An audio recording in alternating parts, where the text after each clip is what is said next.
اتنی حسین عورت تھی، وہ آئی اور اس نے اپنا مسئلہ و فریاد رکھی، تو ان میں اللہ تبارک و تعالی جو شہوات رکھی تھی وہ شہوات ان کی بھڑک اٹھیں اور ان کے اندر ایک خواہش پیدا ہوئی جو اس کے ساتھ جو برائی کی، اور ان کو دعوت دی کہ تم اپنا بدن ہمیں پیش کرو۔ اچھا، تو اس پر اس خاتون نے کہا کہ نہیں، میری ایک شرط ہے، اور شرط یہ ہے کہ میرے پہ ایک بت ہے، اس بت کو سجدہ کرو، تو میرے دین کے جب ہم نوا ہو جاؤ گے تو پھر میں یہ تمہاری بات پوری کروں۔ انہوں نے کہا کہ نہیں، ہماری توبہ، یہ شرک ہم سے نہیں ہوگا۔ تو وہ خاتون چلی گئی۔ تو ایک طویل عرصہ جب جتنا اللہ کو منظور تھا خاموشی رہی، اس کے بعد پھر خاتون آئی، انہوں نے پھر وہی بات کہی۔ تو اس نے کہا کہ نہیں، میری وہ ایک شرط ہے کہ تم جو میرے شوہر کو قتل کرو تو پھر میں جو یہ تمہاری یہ فریاد پوری کروں گی۔ تو انہوں نے کہا کہ نہیں، قتل تو یہ گناہ کبیرہ ہے، یہ نہیں ہو سکتا۔ تو اس نے کہا اچھا چلو ایسا کرو، میرے پاس شراب ہے، تم شراب پی لو۔ تو انہوں نے آپس میں مشورہ کیا، انہوں نے سوچا شراب تو چھوٹی چیز ہے، کوئی بات نہیں، شراب پی لیتے ہیں۔ تو کہتے ہیں کہ ایک روایت میں آتا ہے کہ اس کے اپنے گھر پہ اس کے مقام پر یہ لوگ پہنچ گئے تھے، وہاں جا کے انہوں نے شراب پی۔ جب شراب پی تو ظاہر ہے کہ وہ مدہوش ہو گئے، تو اس بے ہوشی میں انہوں نے اس عورت سے جو صحبت بھی کی، زنا کیا، اور اس کے شوہر کو اس ڈر سے قتل کر دیا کہ اس کا شوہر جو ہے مطلع کر دے گا لوگوں کو کہ ہم نے ایسا کیا، اس کو قتل بھی کیا، اور وہ جو بت تھا اس بت کو سجدہ بھی کیا، یہ شراب کے نشے میں، شراب کے نشے میں۔ اب جب ان کو ہوش آیا تو وہ ادھر اللہ تبارک و تعالی نے آسمان کے پردے کھول دیے تھے، تو سارے ملائکہ یہ سارا نظارہ دیکھ رہے تھے، تو وہ بڑے ششدر رہ گئے۔ انہوں نے کہا کہ واقعی یہ کیا حالت ہو گئی؟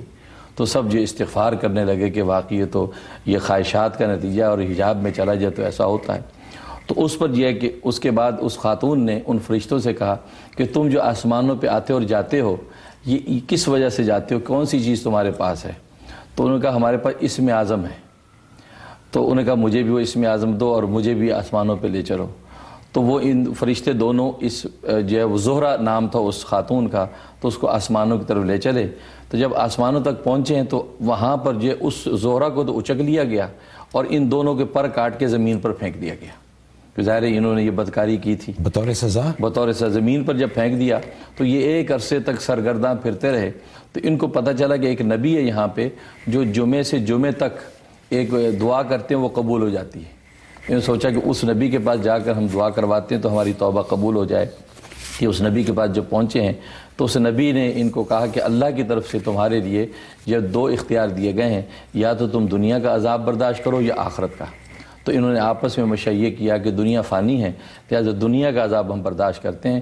تو بابل جو علاقہ ہے عراق کے اندر، اس بابل کے علاقے میں روایت میں آتا ہے وہاں ایک کنویں کے اندر ان کو الٹا لٹکا دیا گیا ہے، جو قیامت تک اسی طرح الٹے لٹکے رہیں گے۔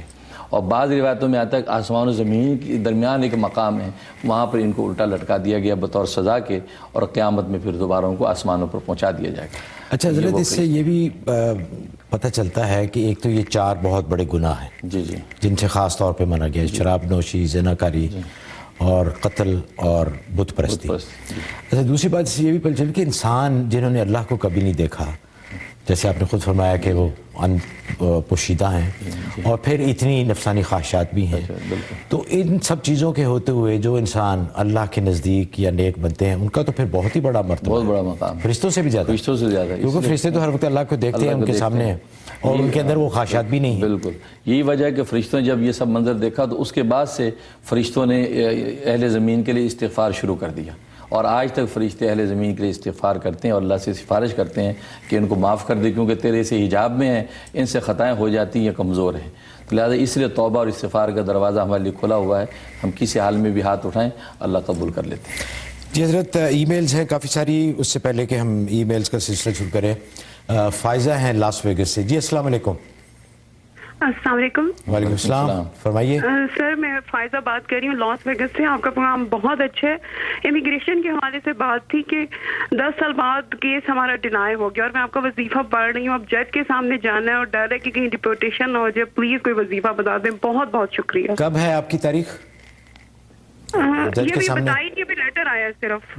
اچھا ٹھیک ہے، جی ضرور انشاءاللہ۔ تو آپ ایسا کریں کہ 2 رکعت نماز حاجت پڑھا کریں روز، اور اس کے بعد 12 دفعہ سورۃ آل عمران آیت نمبر 154 یہ 12 دفعہ پڑھ کے اپنے ہاتھوں پہ دم کر کے چہرے پہ پھیر لیں، اور چلتے پھرتے یا ناصر کا ورد رکھیں۔ جس دن آپ پیشی پہ جائیں اس وقت بھی عمل کر کے جائیں، اور یا بدی العجائب بالخیر یا بدیو کا جو عمل ہے عشاء کے بعد کا یہ جاری رکھیں. عشاء کے بعد 1200 دفعہ پڑھیں، اول آخر 12 دفعہ درود شریف. یہ 36 دن کا عمل ہے، یہ مسلسل اس کو جاری رکھیں، انشاءاللہ آپ کو کامیابی ہو جائے گی انشاءاللہ. اچھا حضرت، ای میلز میں تقریباً ہر ای میل میں مجھے تو اب ڈر لگنے لگا ہے کہ اتنی دعائیں لوگ کرتے ہیں، ایک ذمہ داری بڑھتی جا رہی ہے آپ کے حق میں تو خاص طور پہ لوگ بہت ہی، اور ساتھ میں ہمارا بھی کچھ کام بن جاتا ہے. تو انہوں نے لکھا ہے کہ یہ زبان زد عام ہے کہ آپ کا پروگرام بہت اچھا ہے، جہاں بھی جاتے ہیں آپ کے پروگرام کا ذکر ہوتا ہے، بہت تعریفیں ہوتی ہیں. اس پروگرام کی وجہ سے بہت سے لوگ واپس اسلام کی طرف آ رہے ہیں، یعنی ان کو راغب ہو رہے ہیں، رغبت ہو رہی ہے دین سے. تو میرے خیال میں یہ تو بہت بڑی الحمدللہ کا بڑا احسان ہے. اچھا، انہوں نے کچھ سوال کیے ہیں. ایک سوال یہ ہے کہ دودھ اگر گر جائے ایکسیڈنٹلی تو سمجھا جاتا ہے کہ بدشگونی ہو گئی، کیا یہ درست ہے؟ اور اسلام کے بارے میں ایسی ان چیزوں کے بارے میں کیا ہے؟ پھر دوسرا ان کا ہے، میرے خیال آپ پہلے اس کا جواب دیں پھر میں دوسرا. ہاں جی، سب سے پہلے تو آپ کا جو حسن ظن ہے اللہ تبارک و تعالیٰ اس کو قبول فرمائے، اور مجھے اپنے بزرگان دین کے نقش قدم پر چلنے کی توفیق ہو. اور جو آپ نے اتنی بڑی بات کی ہے کہ لوگ اسلام کی طرف آ رہے ہیں، اور واقعی ایسا ہو، اور اللہ تعالیٰ جو ہے ہمارا اس میں پورا حصہ رکھے. تو جہاں تک آپ کے پہلے سوال کا تعلق ہے تو اسلام میں بدشگونی کا کوئی تصور نہیں ہے. اگر دودھ گر جائے تو اس حوالے سے کوئی بدشگونی کا کوئی اسلام میں ذکر نہیں ہے، اس کی کوئی اصل نہیں ہے. ہاں البتہ یہ کہ دودھ ایک بڑا جو ہے وہ اللہ کے ہاں ایک مقدس چیز ہے، اس کا خیال رکھنا چاہیے. اگر گر جائے تو اس کو صاف کر لینا چاہیے، یا ایسی ناپاک اور گندی جگہ پر دودھ کو نہیں پھینکنا چاہیے. اس لیے حدیث میں آتا ہے کہ دودھ اگر کوئی پیش کرے تو اس نعمت کو قبول کرنے سے انکار نہیں کرنا چاہیے. تو اس کا ایک تقدس ہے، لیکن اس کا یہ مطلب نہیں کہ دودھ گر جائے تو کوئی بدشگونی ہے، اس کو صاف کر لیا جائے. اچھا ذرا دوسرا ان کا سوال یہ ہے، اور اس بارے میں ان سے بات بھی کرنا چاہوں گا. انہوں نے لکھا ہے کہ پاکستان میں کھانا بچا ہوا ہم کچھ دنوں کے بعد نوکروں وغیرہ کو دے دیتے، اور یہاں امریکہ میں چونکہ نوکر نہیں ہوتے کھانا بہت ضائع ہو جاتا ہے، پھینکنا پڑتا ہے. اور اس کے بارے میں انہوں نے پوچھا ہے کہ ہم کیا کریں، یہ گناہ تو نہیں ہے؟ میری ایک گزارش یہ ہے کہ پاکستان میں بھی یہ کیوں آپ کرتے ہیں کہ جو بچا ہوا کھانا کچھ دنوں کے بعد نوکروں کو دیتے ہیں؟ نوکروں کا ویسے ہی خیال رکھنا چاہیے جیسے آپ خود اپنے بچوں کا یا اپنا خیال رکھتے ہیں. جو آپ خود کھانا اچھا کھاتے ہیں وہ نوکروں کو بھی وہی دیا کریں. یہ نہیں کہ بچا کچا کھانا اور کچھ دنوں کے بعد جب وہ خراب ہونے کا اندیشہ ہو تو اس وقت آپ نوکروں کو دیں. باقی میں حضرت سے پوچھوں گا کہ یہاں جو کھانا اتنا ضائع ہوتا ہے اور کوئی ہے ہی نہیں طریقہ، کھانا بچ جاتا ہے، کیا کریں؟ رکھیں گے تو خراب ہو جائے گا. تو وہ جو پھینکا جاتا ہے کھانا، وہ رزق ضائع ہوتا ہے، اس کا کوئی گناہ تو نہیں ہے؟ اس میں ایسا ہے کہ گاربیج وغیرہ کے اندر ناپاک جگہ پہ تو کھانا نہیں پھینکنا چاہیے. اس کی صورت یہ کہ کسی ایسی جگہ پہ پھینک دیا جائے جہاں جانور وغیرہ کھا لیں، کیڑے مکوڑے کھا لیں، یا چلتا پانی ہے، لیک ہے کوئی ایسی، اس کے اندر پھینک دیں تاکہ وہاں جو جانور موجود ہیں پانی کے اندر وہ اس کو کھا لیں. لیکن آج کل گاربیج کے اندر کھانے کو پھینکنا اور پھر وہ ظاہر گندی جگہ جاتا ہے، تو یہ رزق کی توہین ہے، اس سے منع کیا گیا ہے، ایسا نہیں کرنا چاہیے. اور ظاہر ہے کہ اس کی بھی ایک جو ہے وہ ہوتی ہے، اس کا بھی ایک وبال ہے کہ رزق کے اندر پھر تنگی آتی ہے. باقی پاکستان کے اندر نوکروں کو دے دیا جاتا ہے وغیرہ جو بھی چیز ہے، تو لیکن چلو کسی مصرف میں تو آتا ہے، لیکن یہاں کسی مصرف میں نہ آئے اور وہ گاربیج میں پھینکا جائے، یہ کھانے کی توہین ہے. چلتے پانی میں ڈال دیں یا کسی ایسی جگہ ڈالیں جہاں پہ جانور وغیرہ کھا لیں.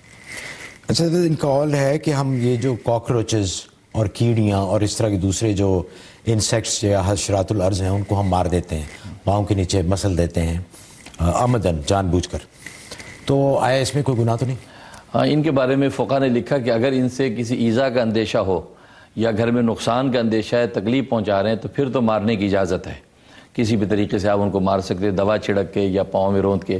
لیکن اگر کوئی تکلیف اس سے نہیں پہنچ رہی تو خام خواہ ایک شغل بنا لینا، تفریح بنا کے طور پہ ان کو مارنا، تو وہ ممنوع ہے، اس سے بچنا چاہیے. اور حضرت جو سپرے ہوتا ہے جس سے ایک ہی دفعہ سپرے کرنے سے بہت زیادہ تعداد میں مر جاتے ہیں، کوئی حرج نہیں اگر ان سے ایذا کا اندیشہ ہے. جیسے پاکستان میں آج کل مچھر ہے اور مچھروں سے بہت ہی ایک موذی مرض پھیلا ہوا ہے، بالکل، تو ظاہر انسان تو سب سے زیادہ افضل ہے اور اس کی خیریت زیادہ عزیز ہونی چاہیے. مسز صدیقی ہیں جی مشیگن سے. جی السلام علیکم. وعلیکم السلام. حضرت صاحب کو بھی السلام علیکم. وعلیکم السلام. جی بس میرے دو چھوٹے سے سوال تھے. ایک تو یہ تھا کہ اگر حقیقت کرنا ہو تو کیا مطلب اگر ہم یہاں رہ کے پاکستان پیسے بھجوا کے حقیقت کر سکتے ہیں؟ اور دوسرا یہ تھا کہ حضرت صاحب سے انہوں نے بتایا تھا کہ سورہ جمعہ میں نے فرینڈ کے لیے پوچھی تھی، انہوں نے بولا تھا کہ 5 دفعہ روزانہ پڑھنی ہے، لیکن غلطی سے انہوں نے 5 دفعہ کے بجائے 3 دفعہ پڑھ لیے، تو کیا ان کو اسٹارٹ اوور کرنا پڑے گا کہ یا اس کا کچھ پلیز بتا دیں؟ جی بہت بہت شکریہ. ایک تو عقیقے کے بارے میں جہاں عقیقے کا تعلق ہے تو عقیقہ جو ہے وہ 7ویں دن کرنا ہے. 7ویں دن کا مطلب یہ ہے کہ جس دن بچہ پیدا ہوا ہے اس سے ایک دن پہلے کا دن 7واں ہوگا. مگر مثلا اگر بچہ منگل کو پیدا ہوا ہے تو آنے والی پیر جو ہوگی وہ 7واں دن ہوگا. تو منڈے کے دن میں عقیقہ ہوگا. اور پاکستان میں اگر کرنا چاہیں تو وہاں پیسے بھیج سکتے ہیں. وہاں لڑکے کے لیے 2 بکرے اور لڑکی کے لیے 1 بکرا آپ ذبح کروا سکتے ہیں. کوئی مذاکرہ نہیں ہے.